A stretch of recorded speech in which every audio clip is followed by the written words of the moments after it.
नमस्कार, वेब दुनिया की फटाफट बुलेटिन में आप सभी का स्वागत है। नजर डालेंगे आज के खास खबरों।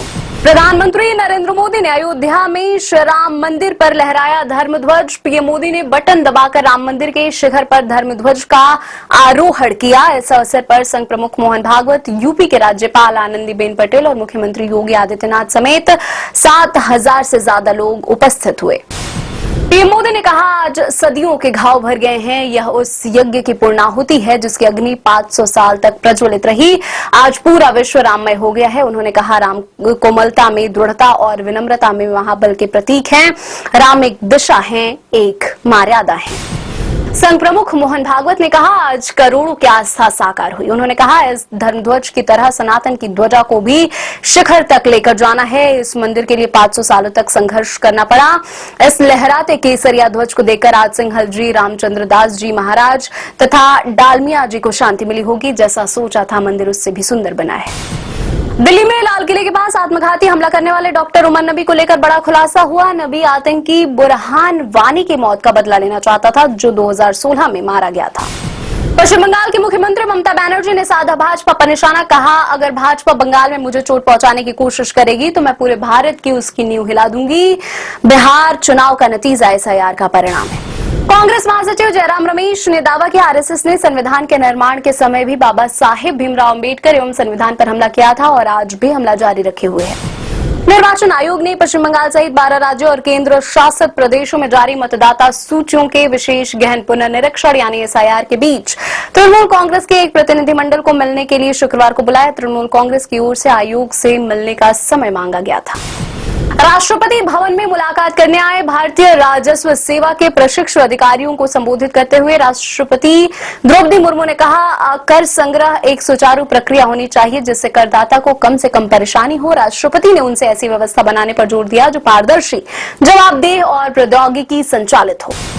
बिहार में नीतीश कुमार कैबिनेट की पहली बैठक में आई मिशन चीनी मिल की शुरुआत और नए टाउनशिप समेत 10 एजेंडों पर मुहर लगी। सरकार ने आर्टिफिशियल इंटेलिजेंस के विकास को बढ़ावा देने, चीनी मिल को पुनर्जीवित करने और नए टाउनशिप्स बनाने की योजनाओं को मंजूरी दी है। बिहार के गृह मंत्री का चार्ज संभालते ही एक्शन में सम्राट चौधरी। कहा, स्कूल कॉलेज के आसपास छात्राओं से छेड़छाड़ करने वाले मंचलों को रोकने के लिए एंटी रोमियो स्क्वाड बनाया जाएगा। इसके लिए पिंक मोबाइल पुलिस टीम तैनात होगी। ब्राह्मण की बेटी मांगने वाले आईएएस संतोष वर्मा ने माफी मांगी। 2012 बैच के अधिकारी वर्मा फर्जीवाड़े के आरोप में जेल भी जा चुके हैं। वर्मा ने आरक्षण को लेकर की थी टिप्पणी। पंजाब के आनंदपुर साहिब में आम आदमी पार्टी के मुखिया अरविंद केजरीवाल ने कहा, आज हमारे देश में धर्म मजहब के नाम पर लड़ाइयां हो रही हैं। अगर हम गुरु साहिब जी का संदेश अपना ले तो सारे झगड़े हमेशा के लिए खत्म हो जाएंगे। आप प्रमुख ने कहा, अगर हमने एक पैसे की भी बेईमानी की हो तो गुरु साहिब हमें माफ ना करें। छत्तीसगढ़ के सूरजपुर में एक स्कूल में नर्सरी क्लास में पढ़ने वाले बच्चे को होमवर्क नहीं करने पर पेड़ से लटकाया। इस दिल दहला देने वाली सजा से पूरे गांव में हड़कंप मच गया। विकास खंड के शिक्षा अधिकारी मामले की जांच कर रहे हैं। पश्चिमी दिल्ली के नारायणा में सोमवार देर रात 3 मंजिला एक इमारत में आग लगने के बाद दूसरी और तीसरी मंजिलें ढह गई। मलबे में एक व्यक्ति के फंसे होने की आशंका है। दिल्ली अग्निशमन सेवा के अधिकारी ने बताया, पेंट और थिनर के गोदाम वाली इस इमारत में आग लगने की सूचना देर रात 2:35 पर मिली। कैरोलिन लेविट ने कहा, अमेरिका के राष्ट्रपति डोनाल्ड ट्रंप के H-1B वीजा के मुद्दे पर बहुत गहरी और व्यवहारिक राय। वह अमेरिकी कर्मचारियों के स्थान पर अन्य देशों के कर्मियों को रोजगार दिए जाने का समर्थन नहीं करते हैं। बांग्लादेश को पाकिस्तान 1 लाख टन चावल निर्यात करेगा। यह पिछले वर्ष अगस्त में पूर्व प्रधानमंत्री शेख हसीना के अपदस्थ होने के बाद दोनों देशों के बीच बेहतर हुए व्यापार संबंधों को दर्शाता है। पाकिस्तान से बांग्लादेश को भेजी जाने वाली चावल की अब तक की यह सबसे बड़ी खेप है। पाकिस्तान के उत्तर पश्चिमी खैबर पख्तूनख्वा प्रांत में 22 आतंकवादी मारे गए। खुफिया सूचना के आधार पर चलाए गए अभियान में सुरक्षा बलों ने प्रतिबंधित तहरीक तालिबान पाकिस्तान के 22 आतंकवादियों को मार गिराया है।